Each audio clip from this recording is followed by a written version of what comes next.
Bonjour à tous, donc je vais faire un petit tuto express pour un logiciel que j'ai fait il y a quelques jours qui permet en fait d'envoyer des informations sur la toile.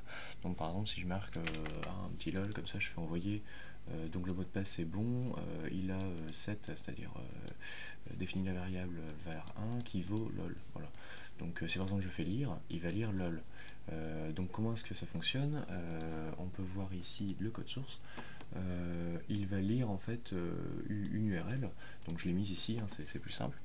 Hop, donc voilà, donc là il lit lol, et si par exemple je fais envoyer, je sais pas moi, ton lien, j'envoie, hop, ce qu'on a dans la page, en fait c'est exactement ce qui a été reçu par le logiciel, et quand on fait lire, bah, lui il décode tout ça, et il lit ça quoi. Alors si je mets un mauvais mot de passe et que j'essaie d'envoyer, il met erreur, donc par exemple si je mets 01 ici envoyer, il ne fonctionnera pas, et si je fais un coup d'F5, il ne marche pas ici. Si je mets le bon mot de passe et que je refais envoyer, bah là ça fonctionne quoi. Donc voilà, donc c'est un petit logiciel qui permet d'envoyer et de lire des infos par internet, donc sur un site. Et donc voilà, on peut faire des petits jeux avec ça, un petit morpion par exemple, quand le joueur envoie une certaine info sur le serveur, bah, l'autre joueur pourra lire en fait ces infos là voilà, via son PC quoi. Et donc voilà, mini logiciel, je vais tester juste comme ça, logiquement on voit pas, ou très peu, voilà. Et donc pour ça, il faut pas oublier non plus sur le serveur d'ajouter ce petit script là. Donc c'est géré avec un serveur web. Donc on définit la base du dossier, on définit le mot de passe. Hein. Moi j'ai mis test 2013 pour l'instant, mais voilà. De la MDP, donc il vérifie si le mot de passe est bon. Si jamais c'est pas bon, il envoie MDP NOK. Et comme dans le logiciel, on aurait défini que si il lit le navigateur et qu'il trouve donc le mot de passe, il va tester ensuite le mot de passe ici. Donc le mot de passe sera lu, sera retenu dans la variable MDP, donc ça c'est le numéro de la variable, parce que toute la variable a été éclatée dans tous deux ici, hein, new list, machin truc bordel. Donc si la variable contenue dans le tableau de numéro MDP, donc c'est-à-dire, je sais pas, quand il aura lu, ah oui, on peut recevoir les infos en bordel, hein, ça permet d'éviter de ranger les infos sur le serveur. Donc il lit le mot de passe, si le mot de passe c'est ok, bah c'est bon, et si le mot de passe n'est pas ok, bah erreur de mot de passe, voilà quoi. Donc tout ça, voilà, c'est pas mal pratique, donc là il y a le code source, hein, si vous voulez copier, pas de souci.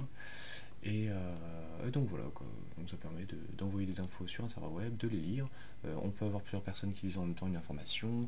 Bon, ce que je conseille pour ce page là, c'est quand même de mettre des limiteurs de vision pour des IP, ou éventuellement de bloquer la lecture d'un fichier lors de l'écriture, enfin bref, plein de trucs comme ça. Moi je l'ai fait vraiment de base parce que je suis tout seul à l'utiliser, mais voilà, si vraiment il venait y avoir plusieurs personnes à utiliser en même temps, il vaudrait mieux faire plusieurs sécurités. Et donc en fait voilà, il teste le mot de passe, si c'est pas bon, bah, il met NOK, hein, on voit ici NOK, hein, parce qu'il y a l'anti-slash N avant pour aller à la ligne. Ici il marque MDP OK, comme ça le logiciel sait que c'est bon. Si il sait, donc c'est-à-dire si le site vient à modifier la variable, il ouvre le fichier en écriture, ensuite il écrit quelque chose, il ferme le fichier, et là il dit que voilà, la variable machin est égale à ça quoi. Donc bref, s'il marque erreur, bah, dans ce cas le logiciel ne pourra pas lire, ici on voit get ou set, alors c'est par rapport au act. Si le act est égal à get ou set, bah c'est bon. Si maintenant le act est égal à erreur, ici on voit que lorsqu'il lit la variable get ou set, donc ça je vous laisserai mettre pause, hein, la variable act sera lue dans le fameux tableau to2 là où tout est éclaté, hein, par rapport à la liste ici. Il lit la variable act, il la retient et tout, et quand il la teste, donc si par exemple il teste la variable act dans le tableau machin, si c'est égal à 7, il fait ça, ensuite il vide la variable act. Si il reteste, je crois que j'ai fait une grosse bêtise en fait, to item de act est différent de vide. Non voilà, non c'est bon. Si test act et que act est égal à 7, et ben il la vide, tout 2.idem machin est égal à vide. Si test machin est égal à get, bah, ça veut dire qu'on a fait, donc c'est plus 7, maintenant on passe à get ici, donc en lecture, hein, de fichier. Si test est à get, il vide également le truc ici. Et si jamais elle n'a pas été vidée, c'est-à-dire que ça n'a pas été à 7, ça n'a pas été à get, donc il y a eu un problème, boum, elle est pas vidée, donc elle doit être égale à act, mais ça je vais pas vérifier, je m'en fous, hein, il peut marquer n'importe quoi à la place de erreur, c'est pareil.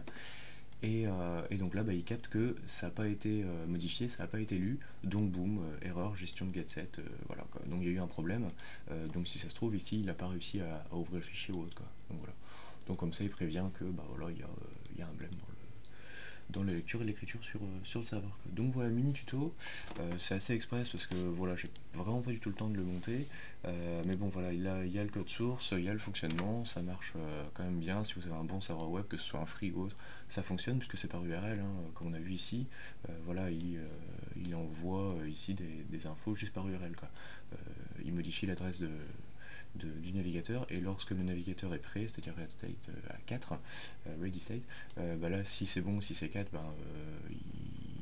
il lit. Si jamais c'est pas bon, donc là dès qu'il lit en fait il fait timer stop, et si jamais c'est pas bon, sachant que le timer a été mis en route, il va vérifier tout le temps si la page a été lue ou pas. Si la page est bonne, c'est-à-dire si la page a été chargée, il est égal à 4. Voilà, donc là il stop et tout le bordel, mais si jamais c'est pas bon, sachant qu'on a défini un intervalle de 50 millisecondes et qu'on l'a lancé, il va continuer à vérifier encore et encore est-ce que le navigateur est prêt quoi. Donc si votre serveur bug, il risque pas d'y avoir des bugs avec le logiciel quoi. Donc bref, voilà, en espérant que ça vous a plu. Je sais que c'est ultra express, mais voilà, au moins vous avez tout ce qu'il faut. Et puis voilà, si vous avez des questions, n'hésitez pas en commentaire. Je referai un petit tuto un peu plus clair avec plus de sécurité plus tard. Mais voilà, par exemple, même la vidéo HTML, je l'ai pas continué parce que j'ai vraiment pas le temps. Mais voilà, ce sera pour plus tard quoi. Donc voilà, bonne journée à vous.